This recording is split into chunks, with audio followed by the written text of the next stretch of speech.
Akumah Audiobooks. You are listening to Guardian of the Portal. Book 1 of 7 in Iron Rule Collection, available on the Amazon. Chapter 3, Uncle Roy's Test. The orb, a beacon of hope in the darkness, led them down a winding corridor. The air was thick with anticipation, the silence broken only by the faint hum of the portal. A chill ran down Mira's spine as she felt the world around her shifting, morphing, twisting. Mira glanced at Uncle Roy, his face etched with a mixture of fear and determination. He hadn't spoken a word since the ordeal, his mind preoccupied with the horrors they had witnessed. She wondered if he would be able to face whatever challenges lay ahead. She was about to ask him if he was okay, when the corridor abruptly opened up into another cavernous space. This time, it wasn't the surreal, shifting landscape of before. The walls here were solid and jagged, like a real cave, though the same strange symbols pulsed faintly in the stone. But something was different. Mira felt it immediately, an oppressive weight in the air, a sense of dread that settled in her chest. The orb floated ahead, its light dimming slightly, as if even it was wary of this place. At the center of the cavern stood another figure, much like the one they had encountered before. But this one was different, its presence was heavier, darker, and its hooded form seemed to radiate a palpable sense of menace. Mira's heart pounded in her chest as Uncle Roy's body stiffened, his eyes widening in disbelief. "No," he breathed, his voice barely audible. Alarmed, Mira turned to Uncle Roy, her voice filled with concern. "What's wrong? What is it?" Uncle Roy's gaze was locked onto the figure, his face a mask of horror and disbelief. Slowly, the figure lifted its hood, revealing a face etched with age and malice. The man's eyes bore into Uncle Roy's soul, a silent accusation that hung heavy in the air. A shiver ran down Mira's spine as she recognized the intensity in Uncle Roy's eyes. This wasn't just a stranger, this was a man from his past, a man who held the key to a dark secret. "Roy," the man's voice was a venomous whisper, filled with a hatred that seemed to seep into the very air. "You abandoned us to our fate." Uncle Roy took a step back, shaking his head. "No. I didn't have a choice. You have to understand. You left us to die," the figure roared, stepping forward with a sudden ferocity. The very fabric of reality seemed to shudder as the man's rage erupted, sending tremors through the cavern. "You saved yourself, but you left us behind." Mira's heart pounded in her chest as she witnessed the raw emotion on Uncle Roy's face. She had never seen him so vulnerable, so broken. The weight of the past was crushing him, threatening to consume him entirely. "Uncle Roy," Mira's voice was gentle, a soothing balm to his tormented soul. "Snap out of it. This isn't real. It's just another illusion." But Uncle Roy wasn't listening. His eyes were locked on the figure, his breath coming in ragged gasps. I didn't know what else to do," he stammered, his voice barely above a whisper. "It was chaos. I couldn't save everyone. I tried." The figure's voice was a venomous hiss, each word a dagger to Uncle Roy's heart. "You abandoned us to a fate worse than death," it spat.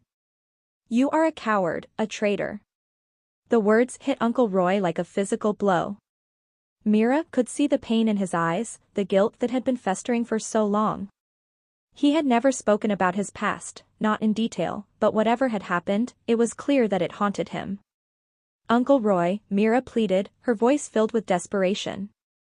"Snap out of it. This isn't real. It's just a trick, a twisted illusion." But the figure's grip on Uncle Roy's mind was strong. It stepped closer, its form growing more solid, more menacing. "You could have saved us," it said, its voice a low, dangerous whisper. "But you didn't. And now, you have to live with that." Overwhelmed by guilt and despair, Uncle Roy collapsed to the ground, his body racked with sobs. "I'm so sorry," he cried, his voice a mere whisper. "I failed you all." Mira's heart ached as she witnessed Uncle Roy's despair. The man who had always been her beacon of strength was now a mere shadow of himself, consumed by the darkness of the past. A surge of defiance ignited within Mira. She stepped between Uncle Roy and the figure, her voice firm and unwavering. Enough, she demanded. This is a twisted illusion, a cruel deception. The figure's gaze turned to Mira, its eyes cold and calculating. You cannot comprehend the depths of his betrayal, it hissed. He is not the man you think he is. I don't care. Mira said fiercely. I know Uncle Roy. He's been there for me every step of the way. Maybe he made mistakes in the past, but that doesn't define who he is now. You have no right to judge him. The figure was silent, its gaze locked on Mira. For a fleeting moment, a flicker of doubt crossed its face. But then, the darkness returned, its grip tightening. He must atone for his sins, the figure declared, its voice dripping with malice. Only then can he be truly free. Mira knelt beside Uncle Roy, her voice gentle but firm. Uncle Roy, she pleaded, don't let this darkness consume you. You are stronger than this. We will find a way out of here, together. Uncle Roy lifted his head, his eyes filled with pain and regret. I can't, he whispered. I've carried this guilt for so long, Mira. It's too much.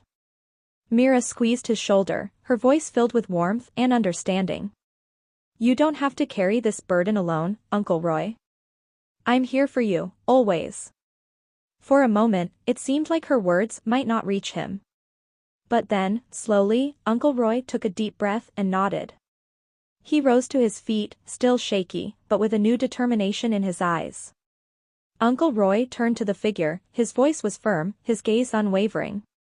I made mistakes, terrible mistakes, he admitted. But I've learned from them. I won't let the past define me. The figure regarded Uncle Roy with a newfound respect. A slow nod acknowledged his acceptance of the past. You have confronted your demons, the figure's voice was gentle, almost soothing. The portal tests the soul. Only by accepting the past can one move forward. With that, the figure began to fade, its form dissolving into mist.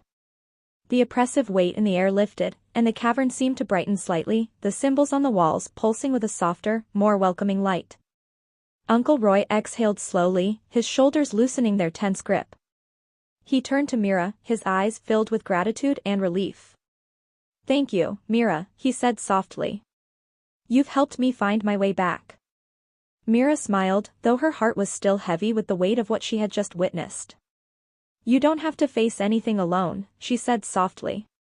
We're in this together. The orb, which had dimmed during the test, flared back to life, its glow brighter now. It hovered toward the far side of the cavern, guiding them once again. Mira and Uncle Roy exchanged a glance before following it. As they moved forward, Mira couldn't help but feel a sense of relief. They had both faced their darkest fears in the portal and come out stronger on the other side. But she knew, deep down, that this wasn't the end. The portal still had more tests in store for them. And they were only just beginning. Akumah Audiobooks. You have reached to the end of the chapter, click next and continue listening, Guardian of the Portal. This story consists total of 7 chapters, as such 7 videos. Consider subscribing for more epic tales by Akumah Audiobooks and refer to channel playlist for better experience and sequence.